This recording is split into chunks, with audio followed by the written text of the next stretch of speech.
I've looked at a bunch of different draft boards, and there is no way. And I don't listen, Michigan fans.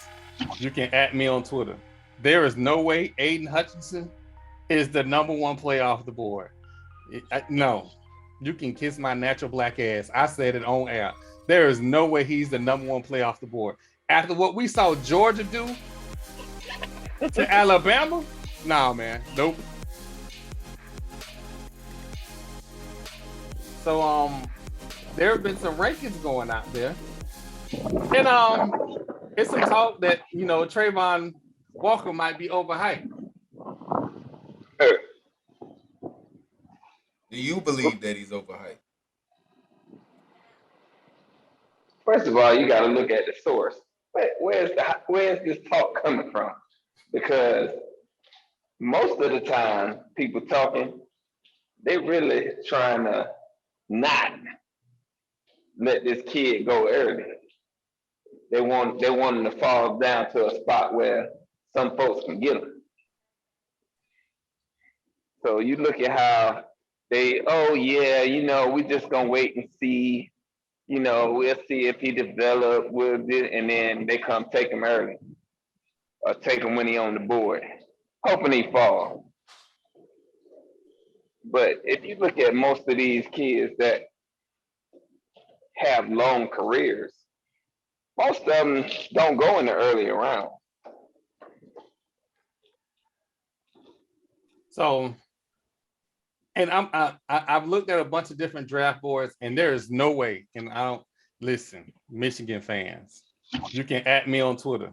There is no way Aiden Hutchinson is the number one player off the board.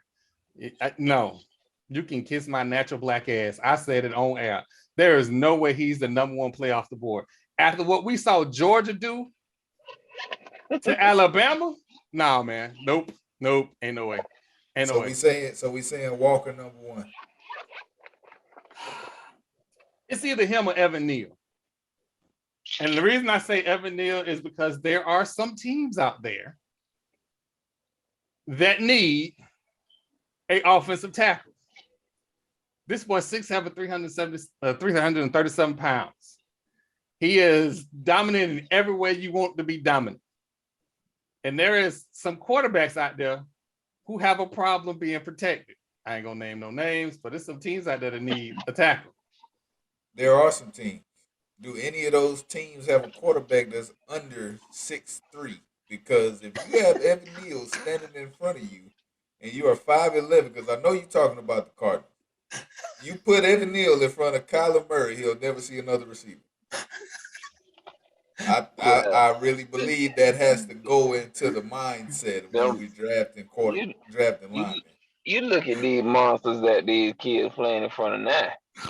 Like, ain't none of them little. None of them little. So, oh man, Evan Neal, he looks bigger than 330. Like, I'm sorry, that is a massive human being. He probably is. Like, I think 6'7", 330 is cap. I just, we need to apologize to Tiny Tot because he just called us straight for no reason at all. Just TP just shot him in the chest for no reason. No, it wasn't directed at him. What I'm saying is, if we're going to look at Evan Neal as the number one overall pick, it better not be by a team that has a short quarterback. Oh, God. Well, you look at these teams, and they really don't care about the height of the quarterback because they can create lanes. Well, this may be true. What happens when he kind of stumbles to the right into your lane as you're throwing the ball? Now we getting balls bouncing off people's helmet. Turnover. Yeah, that you don't have no one step drops. if you under 6 foot or at 6 foot, ain't nobody doing no one step drops no more. Most of them catching it from the shotgun anyway. I get that. But even having 6'3" linemen, Drew Brees still couldn't see his receivers. Yeah, but he didn't need to. He knew what it was gonna be. Just shooting at people for no reason. Oh God. All right. So I'm gonna push this forward because people getting shot for no reason. Listen, Marlo. You call this man Tiny Tot. So you're just gonna point this at me anyway. Right. So TP, who you think your Titans gonna draft? That's the I want to important thing. start off by saying this. I have never been a Titans fan. Oh, I'm sorry. I'm sorry. I just I'm want sorry. to throw that out there. I'm sorry. Who are your Texans going to draft? I'm sorry. Mr. Hamilton. Hamilton? I need Hamilton at number 3. And I want Olave or Garrett Wilson at number 13. And it will be a successful draft for me. Or we can go with Evan Neal at number 3. But that's only if Cal Hamilton goes at number 2. When I'm looking at my draft board, I got Hamilton, then I got Neal, and then I got these receivers, regardless. Either way, we getting Hamilton or Neal. Either way. We're gonna have one or the other. And I'm good with that. Because there are other DBs. There ain't another Cal Hamilton in this draft. But there are other DBs that can be, productive. But if we can't get the all-star safety, at least give our quarterback some kind of protection. Yeah. I think this is gonna be one of them drafts that the earlier picks are gonna go.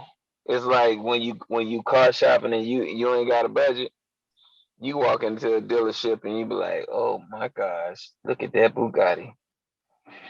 But when you gotta spend $100,000 every year on a brake job and a tune up, you the Bugatti don't look that appealing. But if you go get you a good old Suburban that you can load the whole family in there and drive anywhere and everybody comfortable, you might want to lean towards that Suburban, other than that glitzy glamour speed machine. You want something that's gonna last you forever. What players are we referring to, Marlo? I'm just saying, there's some players that ain't even getting the looks they should get just because of the system and the teams they played on. You look at the amount of talent at these HBCUs and the amount of scouts that showed up for pro days. Like Dion said it best. It's eight teams that didn't send representation when Jackson State had their pro day. 8 teams. And the Bucks was one of them. Didn't send nobody over there to take a look. Now they got some tap like Dion's sons. The one that the safety corner, that boy is legit. So they may not have sent representation this year, but I tell you what, when Jackson State goes out and breaks into the top 25, and they come and show y'all with this top 25 scouting class that they got actual talent, you're going to start to that number might drop down to 4 teams not represented next year. Down to 2 teams the year after. And then from then on, it's going to be all 32 at every one of their pro days because he's putting them on notice. But we all know that change is slow. Yeah. And if you look at the Pro Day FM, it was pretty much the same situation. It was some NFL teams that didn't send scouts there, and we got some monsters out there in Tallahassee. I want to point out, I'm pretty sure that the Raiders sent somebody to FAMU. I'm pretty sure Raiders sent somebody to FAMU. The Bucks did too.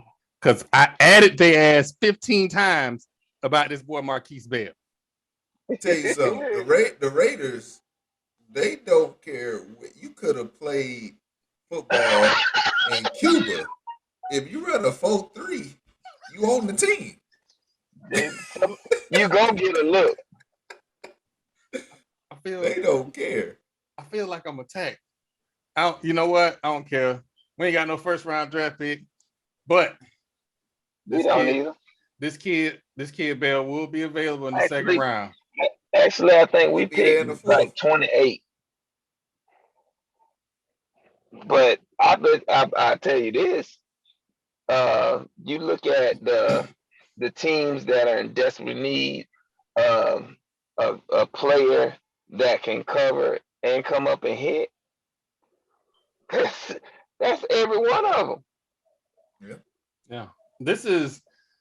This draft does not have off the shelf superstars, but they got a lot of good players in this draft. It is a very deep. Absolutely. It is a very deep draft. If you actually watch a lot of these kids play, they all got talent. Mm-hmm. All of them.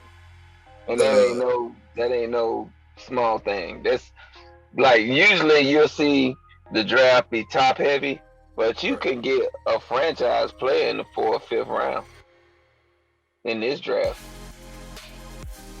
If you're smart about your draft and you draft to your scheme, this goes for all 32. Don't just look at the best player available because it ain't that far in between Absolutely. when you looking at skill. Draft to your strengths or to the system that you're trying to build. Because if you go out and you try to just get a player because he's the best player and then he does not fit into the system, you're gonna waste 4 years of that man's career.